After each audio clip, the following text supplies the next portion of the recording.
issues. Thank you very much. First Minister, last week our committee published a report on an inquiry into the impact of Brexit on devolution.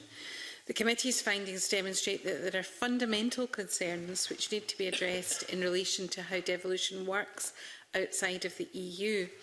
One of the key areas was around regulatory divergence, and with the recent introduction to the Commons of the Genetic Technology Precision Breeding Bill, this is an example of where divergence might occur.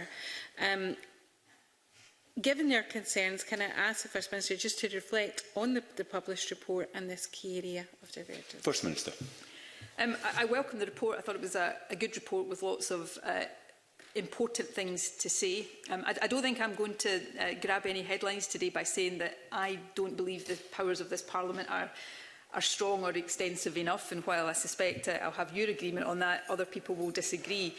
I think what should concern us all, regardless of party or actually regardless of our perspective on the Constitution, is the erosion and undermining of the current existing powers of this Parliament. I think we see that, and it's particularly relevant to your point about undercutting of regulatory standards. The Internal Market Act is, a very serious and very real concern in that regard. The EU retained law provisions are also worrying, not least because they are going to tie up this Parliament's time and energy and legislative time unnecessarily as we try to protect and replicate standards that already exist and shouldn't be under any question at all, and as we do that, have the Internal Market Act potentially preventing us from doing that. So these are real concerns. They sound often very abstract about powers and standards and regulation, but you talked about